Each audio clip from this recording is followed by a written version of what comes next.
You're still watching TVC Breakfast, the most watched morning show on Nigerian television. Yes, right about now, we will be taking you to the Center of Unity where Eshoma Imodu and Teacher Suadeoye are standing by for the FCT brief. It's still security issues. In Akwana, over to you, Abuja. Thank you, Ria. It's good to be here this morning, and still security issue on the table. We'll still keep talking about it until we see a drastic change in our security in the country. Good morning. Good morning, Nigerians, and beautiful Wednesday morning. TJ, good news, the kidnapped girls are released. Well, I must say kudos to the government. Exactly. It's a nice one that we see that, these girls are being released, but I would still say that this should not be something that should be allowed to happen. We hear that intelligence actually goes out before these attacks happen. There should be proactive measures. People should put things in check. It's not things till things happen and then we are now running around playing catch up. These are children. Them being taken alone has already put on them trauma, stress and all of that. They shouldn't go through that. Our children should not be made to go through that kind of stress before we respond to security matters. I agree with you. Good news, the children have been released. But in Kano, there was also a kidnap of some people. And people are beginning to say that it's like it's becoming political. Probably want to blackmail the government. But you see, that boils down to one thing. Whether it is political, whatever it is, I think government will need to get to the root of it so that it's not just the boys in the bush, the financiers, the sponsors. Government should do the needful and bring them to justice. Until and when we begin to bring the sponsors of these acts to justice, we may never get around these. They will keep blackmailing systems and all that. We know that 2027 is around the corner, but we must appeal to the political class. Please, people are not pawns that we used to play politics with. So I think that should be a call that should go out from every nook and cranny of the sectors. I agree with you. Well, let's go into what we have for you today. Good morning and welcome to FCT Brief. Today we will be looking at the rising wave of insecurity sweeping through the southwest region, a development that has once again placed national security coordination under the spotlight. In recent weeks, governors from the southwest have intensified their calls on the federal government to commence comprehensive surveillance of forests across the region.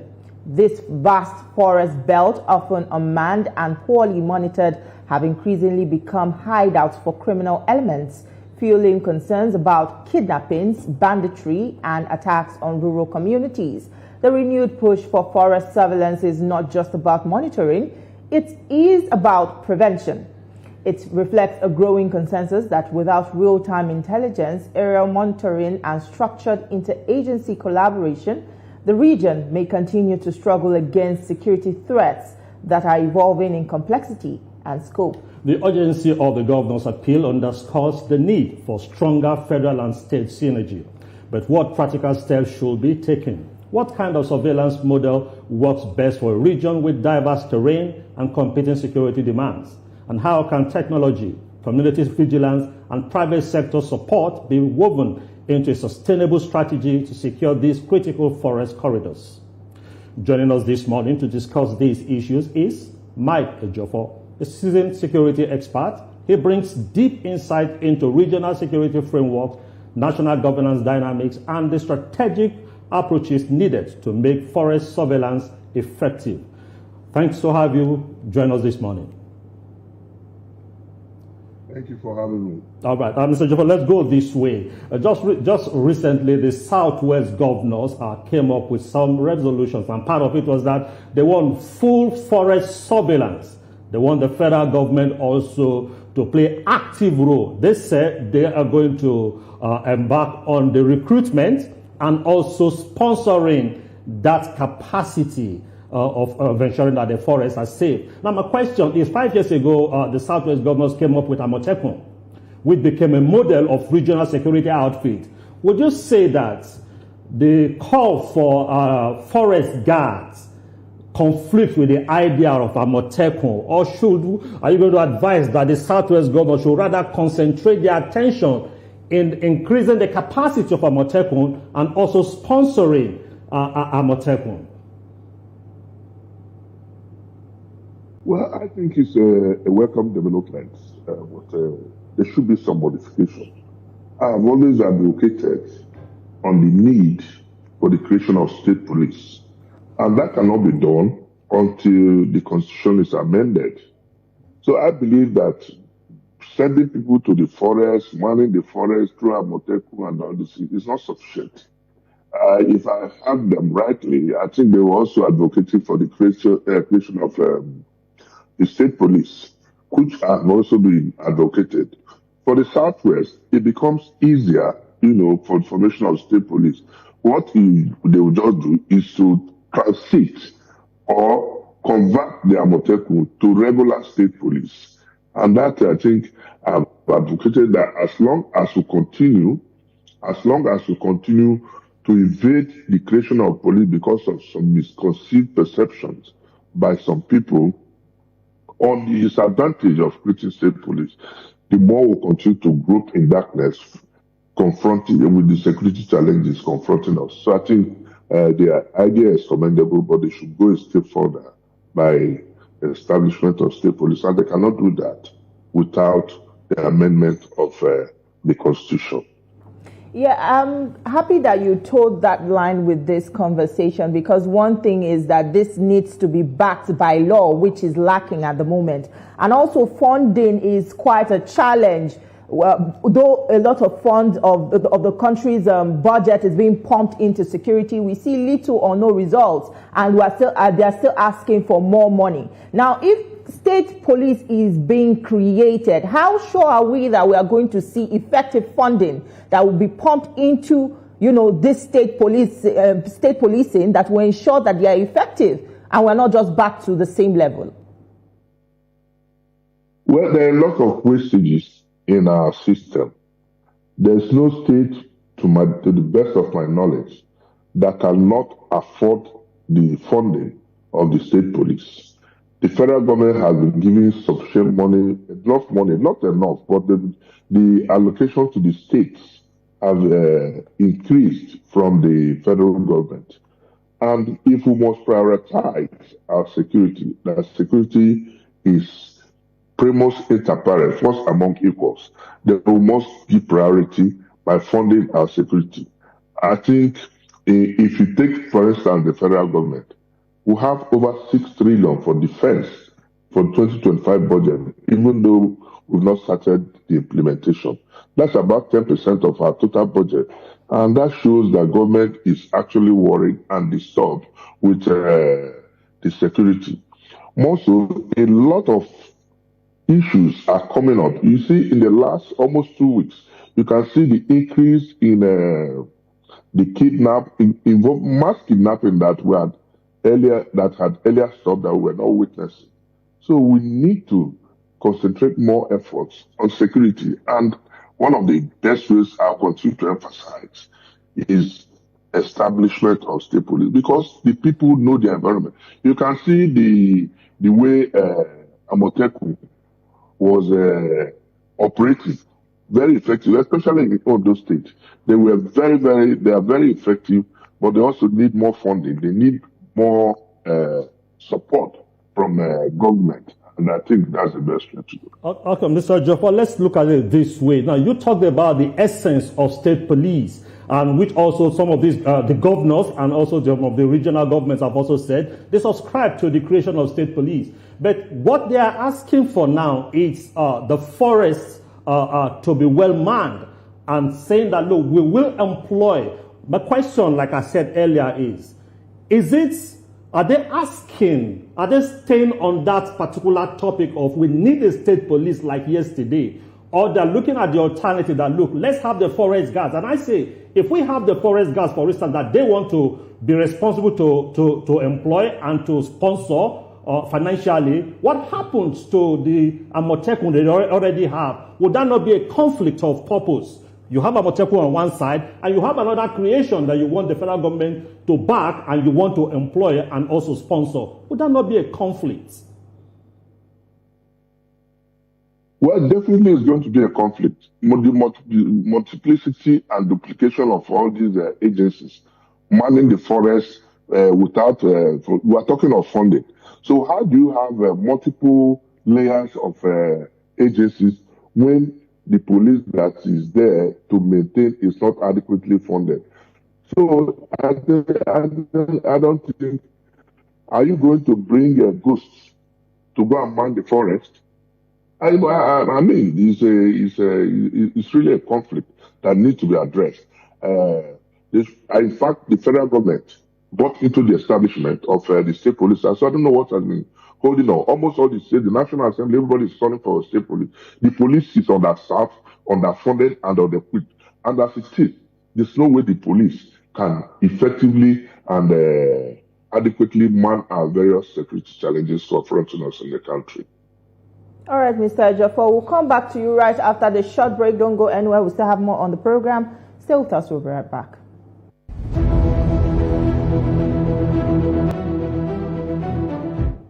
We're glad to have you back. Thanks for staying with us. Now we're back to our conversation on insecurity.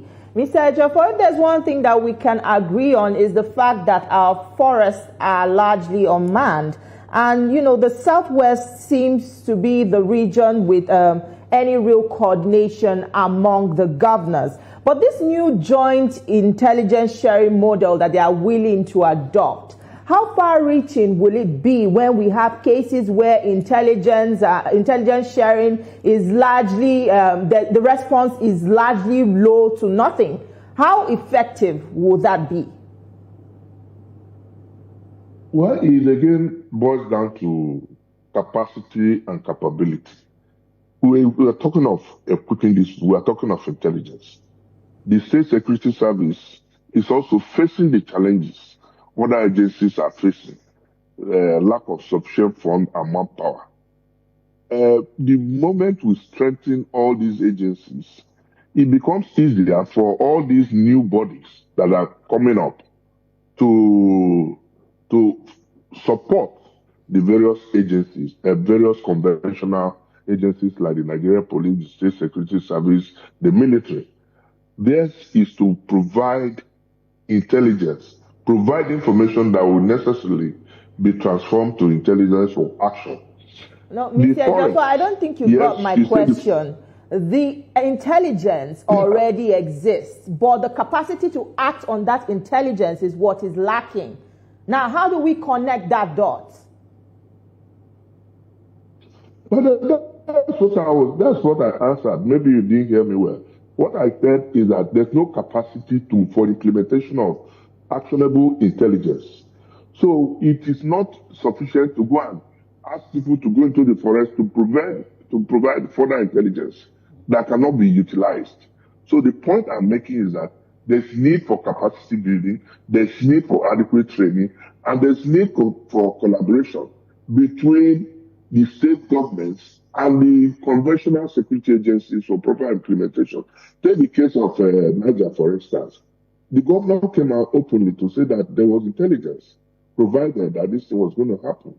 And a few minutes after the withdrawal of the troops there, this incident of kidnapping happened. So I believe that there's need for proper investigation, not only investigating the matter, but to prevent further occurrence of such matter in the future. Because for me, whether you recover or get all these people released, it's not material. But let it not be happening again. We must put a stop to all this mass kidnapping, and I think that's the best way to go. Okay, let's look at it this other way. A lot of times, Nigerians look at the security threat as a federal problem, and they're so quick to blame the president and the federal government. Meanwhile, we have the various states, and beyond the state governments, you also have the various groups or platforms set up by the various states, like you have the Governors Forum.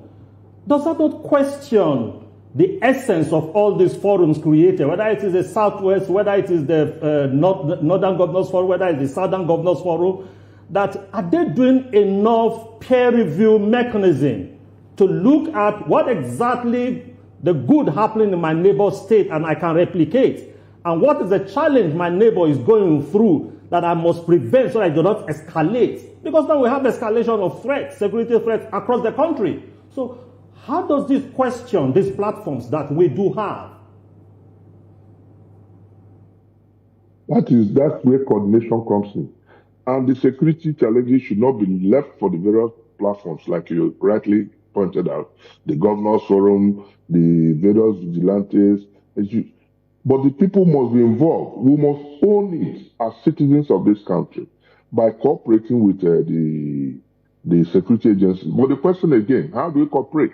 How do we give out information to people that are scared? There are some areas, some local governments in some states that are under the control of the bandits. And they pay more allegiance or obeisance to the bandits than the government that was aimed at least providing them that security. So what I'm saying in effect is that everybody must be involved. It's a collective responsibility, but there must be a coordination between all the various forms and the regular security agencies. That's the way to go. Well, Mr. Ejiofor, earlier you mentioned the lack of capacity to respond to these threats as one of the issues that we are having. And we see that, recruitments are ongoing. I just heard that the police recruited about 10,000 new men. And, the National Assembly is also calling for recruitment of 100,000 more boots on the ground. Now, we see that, okay, the recruitment is not the problem. Technology seems to be. Acquiring the armors needed to respond, it's one challenge. Do you think that we are focusing on the wrong side? Because even the welfare of these men is in question. Do you think that government is focusing on the wrong side rather than responding to our lack of technology and all of that, welfare and all of that? Well, that's a very good question. There's no way we can say that government is focusing on the wrong direction. The president has directed that 30,000, I think I'm right, should be recruited for the police. If you get in technology alone, they are still going to be manned by human beings. So much as we need the human capacity building, we also need technological capacity. Because the technological capacity cannot be manned without individuals. We need adequate training, and that brings me to the issue of the directive given to the president. I'm still anxiously waiting to see the implementation of that directive, that all the policemen attached to VIP should be withdrawn. I want to see that implemented. Because as far back as 5 years ago, we have over 100,000 policemen, attached to VIPs for protection. And we're saying that police is understaffed. So we need, when each IG comes, give that directive that we will drop, but you never can see it implemented. So that's one of the ways to even look at it. Apart from, we look at various aspects of this fighting insurgency. We look at welfare of the staff, increase in staff strength, technological acquisition, training, and collaboration with other international organizations. Take, for instance, when President Trump threatened to come and flush out the terrorists, people were mistaken that he was coming to attack Nigeria. And I disagree. We need the support of the United States to flush out this. Why can't we monitor, maybe through drones? When these people are coming, they come in large numbers. When they are coming, I think the best thing is to strike so that we will avoid collateral damage. It's not only when they have taken people who begin to say we cannot strike because of collateral damage. But the moment they take off from their bases, if you have adequate technological monitoring of the events, then our security forces can strike on their way to this. So we need a combination of both human and technological assistance. Okay, some security experts have also said that it is not as if we don't have the technology, because oftentimes you even go on social media, you see some persons make statements probably that the security agencies feel that they are threatens the integrity of the nation, and they go after them and pick them up. But also on the same social platform, you see some of these bandits post videos openly showing their faces, and you wonder why up to this very moment They have not been picked up. Now, where are we dropping the ball? Is it that we're saying we don't have this capacity to monitor real time what is happening and to have this surveillance, or we are negligent of the capacity we have? And what kind of sanctions should we begin to apply? Well, I'm not aware that people are picked without being prosecution. If you see recently the way the SSS have arrested some of the leaders of these groups, they are subjected to prosecution. With, in fact, some convictions have also been secured by the SSS. But the fact remains that the bandits or the terrorists thrive on propaganda. So they always like to release some of these videos to create fear and panic among the populace. So if you rely so much on the social media outlets for information, then we must be getting it wrong. I'm not saying we should not. What I'm saying is there's an IP address to that platform that where that video was first posted. Now, is it out of place? Can't we trace to really know who released this video? How did you get this video ab initio that you released? And with the facial recognition, don't we have the capacity to trace facial recognition when we see such happen?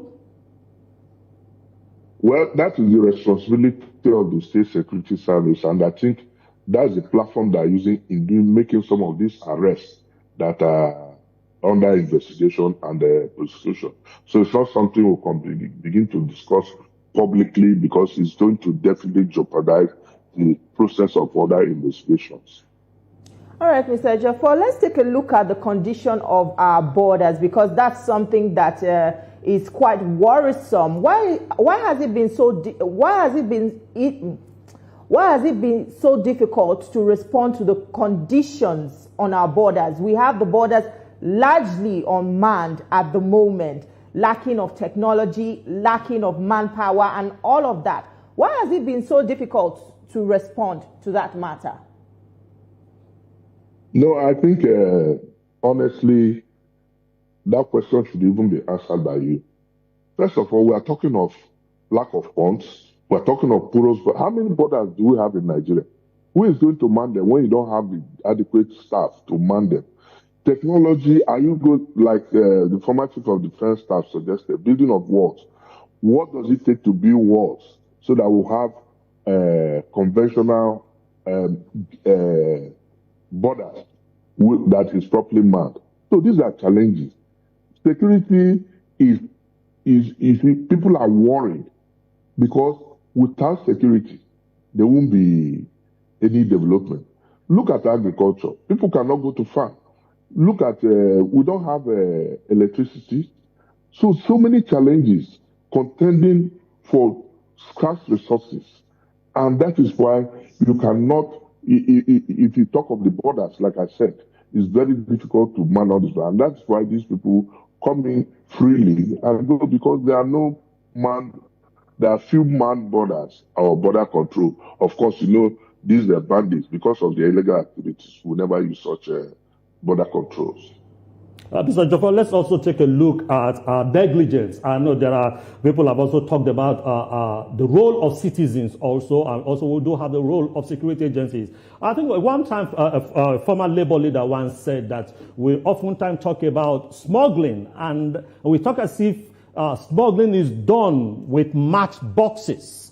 They're done with heavy equipment, heavy vehicle move. Are we saying that even this border that is so porous, the few that are manned, and we have personnel where these vehicles move every day, what exactly is happening? Why is it that we've not, the extent of smuggling keep going on? I'm saying that, is it that we are negligent? Or is it because there's no sufficient sanction that we keep having these excuses that we have very porous border? That is why we have not been able to properly man them. Should we keep giving these excuses? Lives are being lost. Well, it's a combination of negligence and corruption. Don't also forget that even at our regular borders like the Ports Authority, the NDLEA, the Customs, the SSS, and the other agencies there are on daily basis seizing firearms coming into the country under disguise, and the arrests and the seizures are made. Could you call that negligence? It's corruption. And corruption permeates every part of this country. Don't also forget that these people manning the borders, manning the ports, are Nigerians. So we need to change our orientation. And as long as we continue this issue of wrong acquisition, of blind acquisition, if you like, of wealth, people not accounting for their wealth, so long as that continues, so long we continue to have all these challenges. So it's a combination of both negligence and corruption. Now, Mr. Ejiofor, there are growing calls now for people to rise and defend themselves, or there are growing calls to allow people to defend themselves. We saw a former Lagos governorship candidate, Gbadebo Vivo Rhodes, calling on government to allow people to possess weapons to defend themselves. Now, do you think that is a line that we should start considering, or is just another ticking time bomb? Well, if we call for people to start defending themselves without proper organization, that will be calling for anarchy. And nobody wants such chaotic situation in the country. But I would rather support, like I've always advocated too, on liberalization of acquisition of firearms. If we cannot allow every Nigerian to carry arms by law, the state police should be established and properly armed.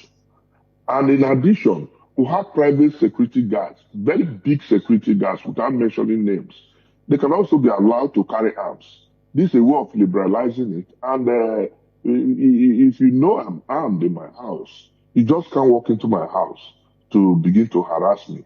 So it's a way of not necessarily, like I said when we started, not necessarily a chaotic situation or anarchy, but it should be regularized and regulated so that people will be allowed to carry arms. I think I'm in support of that.